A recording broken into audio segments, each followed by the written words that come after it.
मुंबईत गेल्या अनेक वर्षांपासून गल्लोगल्ली रस्ते मोठ्या प्रमाणात वाहतूक कोंडी निर्माण होताना पाहायला मिळते आणि या वाहतूक कोंडीतून नागरिकांची, प्रवाशांची आणि वाहन चालकांची सुटका व्हावी यासाठी अनेक प्रकल्प मुंबईमध्ये होताना पाहायला मिळतात. मग ते मेट्रो असतील, विविध रस्ते असतील किंवा मग कोस्टल रोड असेल, या सगळ्यांच्या माध्यमातून वाहतूक कोंडी मुंबईतील कमी करण्याचा प्रयत्न हा सुरू आहे. मात्र एकीकडे वाहतूक कोंडी कमी करत असताना साधारणतः पाहायला गेलं तर मुंबईचा हा ड्रीम प्रोजेक्ट म्हणजे महत्वपूर्ण असा प्रकल्प होता, तो म्हणजे कोस्टल रोड. आणि त्या कोस्टल रोडवरती सध्या आपण उभे आहोत. आणि एकंदरीत पाहायला गेलं तर या कोस्टल रोडवरती सध्या एक अनोखा प्रकल्प आपल्याला पाहायला मिळत आहे, अनोखा उपक्रम पाहायला मिळत आहे आणि तो म्हणजे म्युझिकल रोड. तुम्ही समोर पाहू शकता हा म्युझिकल रोड जिथे आपण सध्या उभे आहोत. कोस्टल रोडचा हा म्युझिकल रोड आहे, ज्या ठिकाणी सध्या अनेक वाहनं या कोस्टल रोडवरून म्युझिकल रोडचा आपल्याला आनंद लुटताना पाहायला मिळतात. मात्र एकीकडे हा म्युझिकल रोड असला तरी आता अनेक प्रश्न निर्माण झालेले आहेत. तयार केलेला हा म्युझिकल रोड कितपत गरजेचा आहे आणि त्याचा खरंच फायदा आहे का, असा सवाल या निमित्तानं उपस्थित झालेला आहे. अनेकदा आपण पाहायला गेलं तर मुंबई ही स्वप्नांची नगरी म्हटली जाते. विविध भागातून खरं तर चाकरमानी येत असतात, आपलं काम जे ते करत असतात आणि पुन्हा एकदा आपल्या निवासस्थानी जे ते जात असतात. मात्र या सगळ्यामध्ये जर आपण पाहायला गेलं तर 11 फेब्रुवारी 2026 रोजी मुंबईत भारतातील पहिल्या संगीतमय रस्त्याचं म्हणजे म्युझिकल रोडचं उद्घाटन झालं. या रस्त्यावरून गाडी चालवताना स्लमडॉग मिलेनिया या चित्रपटातील ऑस्कर विजेते गाणं म्हणजे जय हो हे गाणं ऐकू येतं. हा कोस्टल रोडच्या नरिमन पॉइंट ते वरळी लेनवर बांधण्यात आलेला हा म्युझिकल रोड आहे. या अनोख्या रस्त्यात रंबल स्ट्रीप बसवण्यात आले आहेत, ज्या टायरच्या घर्षणातून संगीत निर्माण करतात. हे तंत्रज्ञान हंगेरियन तज्ञांच्या मदतीने विकसित करण्यात आला असून असा रस्ता असणारा भारत हा जगातील 5वा देश बनला आहे. आणि या मुख्यमंत्री देवेंद्र फडणवीस आणि उपमुख्यमंत्री एकनाथ शिंदे यांच्या उपस्थितीत या रस्त्याचं लोकार्पण झालं. आता म्युझिकल रोड म्हणजे काय हे जाणून घेऊयात. म्युझिकल रोड्स म्हणजे असे रस्ते जे वाहन चालवताना विशिष्ट संगीत निर्माण करतात. जेव्हा वाहने एका ठराविक वेगाने या रस्त्यावरून जातात तेव्हा टायर आणि रस्त्यामधील घर्षणामुळे कंपने निर्माण होतात. ही कंपने वाहनाच्या आत आणि बाहेर संगीताच्या स्वरूपात ऐकू येतात. हे रस्ते केवळ मनोरंजनासाठी नसून ड्रायव्हर्सना सावध राहण्यासाठी आणि सुरक्षित वेगात वाहन चालवण्यासाठी प्रोत्साहित करण्यासाठी तयार केले जातात. म्युझिकल रोडचा रंजक इतिहास सुद्धा आहे. जगातील पहिला म्युझिकल रस्ता हा 1995 मध्ये डेन्मार्कमध्ये तयार करण्यात आला होता, जो अल्फास्टोफोन नावाने ओळखला जातो. त्यानंतर 2000 मध्ये फ्रान्समध्ये असा प्रयोग झाला, पण तो रस्ता टिकू शकला नाही. जपानमध्ये या संकल्पनेचा खरा विकास झाला. 2007 मध्ये अभियंता शिजुओ शिनोडा यांनी अपघाताने रस्त्यावर पडलेल्या कोंबड्यांमुळे संगीत निर्माण होत असल्याचं शोधलं. आज जपानमध्ये 30हून अधिक म्युझिकल रोड्स आहेत. सध्या हंगेरी, दक्षिण कोरिया, अमेरिका, चीन आणि आता भारतासह अनेक देशात असे रस्ते पाहायला मिळतात. अमेरिकेतील कॅलिफोर्नियामध्ये 2008 मध्ये पहिला असा रस्ता बनवण्यात आला. मुंबईतील कोस्टल रोडवर नरिमन पॉइंट ते वरळी या उत्तर दिशेकडील मार्गिकेवर 500 मीटरचा हा विशेष स्ट्रेट रस्ता तयार करण्यात आला आहे. जेव्हा एखादं वाहन 70 ते 80 किलोमीटर तास या वेगाने यावरून जाते तेव्हा जय हो गाण्याचे सूर ऐकू येतात. हा रस्ता महानगरपालिकेने विकसित केला असून जो जगातील अशा प्रकारचा 5वा महत्वाचा रस्ता मानला जातो. एकंदरीत आपण म्युझिकल रोड म्हणजे काय, म्युझिकल रोडचा इतिहास काय, त्यानंतर जगातील भारतामध्ये साधारणतः पाहायला गेलं तर मुंबईमध्ये या रस्त्याचं बांधकाम करण्यात आलेलं आहे. मुंबईतील दक्षिण मुंबईमध्ये म्हणजे जिथून नरिमन पॉइंट पासून थेट वरळीच्या दिशेनं प्रवास करायचा असेल तर त्यावेळेला या म्युझिकल रोडवरून जाता येतं.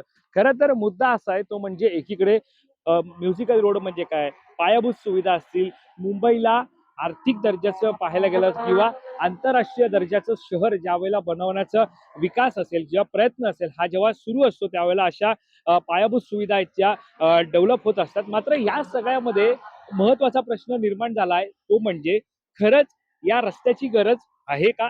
दुसरा प्रश्न आहे, सर्वसामान्यांना या रस्त्याचा खरंच फायदा होणार आहे का? जी वाहनं या मुंबईच्या कोस्टल रोडवरून जात आहेत आणि म्युझिकल रोडवरून जात आहेत त्याचा फायदा खरंच सर्वसामान्यांना होतोय का, हे सुद्धा जाणून घेणं तितकंच महत्वाचं आहे. तर सर्वसामान्यांना या म्युझिकल रोड बाबत काय वाटतं हे आपण या व्हिडिओच्या माध्यमातून जाणून घेऊया. ही वास्तविक पाहता म्युझिकल जो रोड बनवलाय कोणासाठी बनवलाय तिथून ज्या गाड्या जातात त्यांच्यासाठी. मुंबईमध्ये अनेक प्रश्न आहेत की रस्ते व्यवस्थित नाही आहेत. रोजच्या रोज ट्रेनमध्ये लोक 5-10 लोक रोज माणसं मरतायत. अशा ठिकाणी तो पैशाचा उपयोग करायचा का? जवळजवळ म्हणजे माझ्या माहितीपर्यंत 6,500-700 कोटी रुपये त्यांनी खर्च केले. 6 कोटी.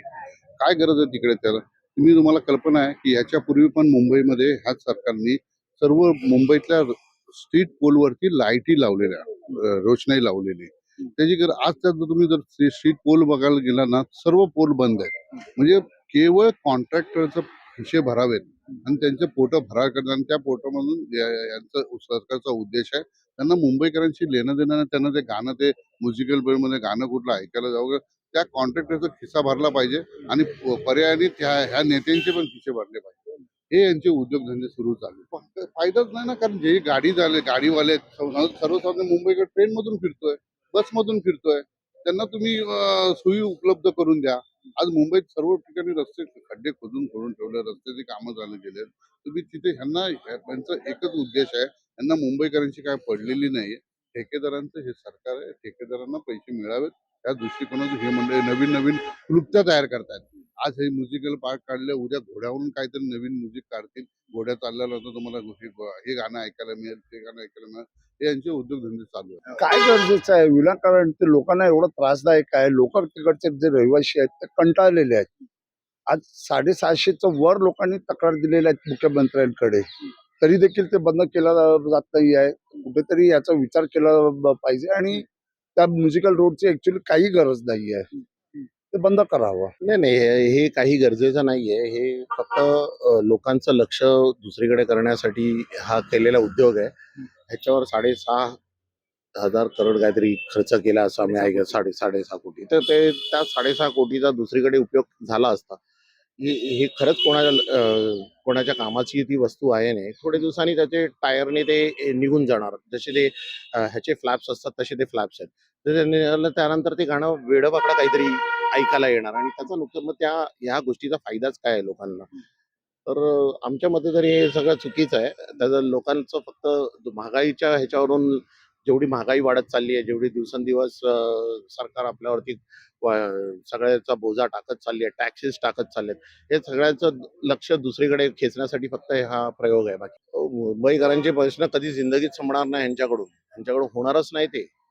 हे होऊ शकत नाही. कारण काय माहिती आहे ना, दिवसेंदिवस लोंढेच्या लोंढे आपल्या मुंबईत येत चाललेत आणि आता किती काही झालं तरी एका घागरीमध्ये तुम्ही पाणी टाकलं तर ती कधी ना कधी उतू जातेच ना. तिची एक कॅपॅसिटी असते. ती कॅपॅसिटी संपली आहे. मुंबईची कॅपॅसिटीच्या बाहेर झालेला. आज ट्रेनमध्ये बघा तुम्ही तुम्ही ट्रेनचा कधी सीसीटीव्ही कॅमेरा बघा तर तुम्हाला माहित पडेल की बायका कशा आतमध्ये घुसतात. माणसाने फक्त उभं राहिलं तर आपोआप जातो ट्रेनच्या आतमध्ये. त्याला काही करायलाच लागत नाही. एवढ्या धक्काबुक्की आणि खूप गर्दी असते. त्यामुळे किती माणसं मरतात, कितींचं काय काय होतं तर तुम्हाला सगळं तर माहिती आहे. तुम्ही पत्रकार आहात, तुम्हाला सगळ्या गोष्टीच्या माहिती असेलच. पण मग जे खऱ्या गोष्टी करायला पाहिजे त्या गोष्टींकडे ह्यांचं दुर्लक्ष असतं आणि नको तिकडे हे लोक पैसे वाया घालवतायत. हेच चाललंय का सरकारचं आणि पुढे हेच करत राहणार. आज एवढे अनेक प्रश्न आहेत. आज आपल्या इकडे जर वाहतुकीची समस्या बघितली मुंबईमध्ये, तर माणसांना आता हा ठीक आहे व्हीआयपी रोड तुम्ही म्हणताय, पण त्याच्यात बाजूला तुम्ही गेलात तर गल्लोगल्लीनं माणसांना चालायला जागा नाही. आज अनेक ठिकाणी रस्त्यांची कामं अपूर्ण आहेत, प्रदूषण वाढत आहे. या गोष्टींकडे जर ते आपण जे पैसे वळवले तर मुंबईकरांना काहीतरी चांगला त्याचा फायदा होईल आणि अशा गोष्टी करण्यापेक्षा त्या तिकडे काहीतरी नवीन प्रयोग करण्याचा प्रयत्न केला तर तो माणसांना अजून जनहिताचा असेल. बघा आता सुशोभीकरण करायचं आहे त्या लोकांना, तर सुशोभीकरणच्या नावाखाली त्या लोकांनी जर म्युझिकल रोड ओपन केला तर मुलुंडला जो स्लॅब पडला, मुलुंडला स्लॅब पडला, जे आपले नॉर्मल प्रश्न आहेत ते प्रश्न यांच्याकडनं सुटत नाहीत. आणि या लोकांना जर सुशोभीकरण करायचं आहे तर अनेक बगीचे वगैरे, गार्डन खेळायसाठी मैदान वगैरे, हे अनेक प्रश्न आहेत जे सुशोभीकरण करू शकतात. तिकडे करण्याची गरज नाही. आणि तिकडे जे आता त्यांनी केलेलं आहे तर ब्रिज कॅन्डीचं, आता आपण गुगलवरती जरी केलं ना तरी त्याच्यावरती ते ब्रिज कॅन्डीच्या लोकांनी ते नॉईस पोल्युशन म्हणून कंप्लेंट रजिस्टर केली. तर अनेकांना त्रास होतोय, पण ह्यांची पोळी शेजायची म्हणून शिजते. बरं, अनेकांना गैरसमज असा आहे की ते जय हो गाण्याला विरोध वगैरे केलेला असं. तर ते जय हो गाण्याला विरोधाच्या बदली जर तुम्ही बघाल तर ते हिंदी गाणं वगैरे ते देशाचं राष्ट्रगीत नाही. मराठी गाणं वाजवा किंवा महाराष्ट्राच्या अस्मितेला शोभेल असं कुठलं तरी गाणं. आज देशाचा आपला जर देशात महाराष्ट्रामध्ये आणि मुंबई नगरपालिकेचा रस्ता बनतोय तर तिकडे तुम्ही मुंबईला शोभेल, महाराष्ट्राला शोभेल असं कुठलं तरी द्या, आम्हाला पण स्वाभिमान वाटेल मराठी म्हणून.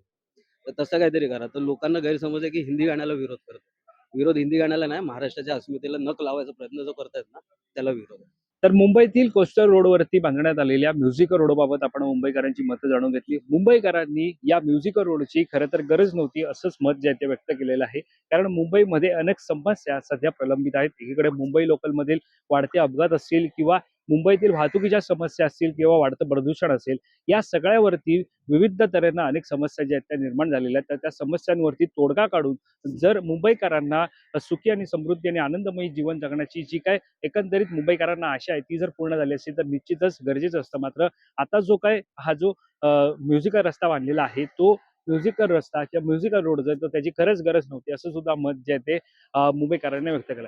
तुम्हाला या म्युझिकल रोडबाबत काय वाटतं हे आम्हाला कमेंट करून नक्की कळवा आणि या संदर्भातली अधिकची माहिती जाणून घेण्यासाठी तुम्ही माय महानगर लाईव्हला सबस्क्राईब करायला विसरू नका. कॅमेरा पर्सन अजयसह मी वैभव पाटील, मुंबई.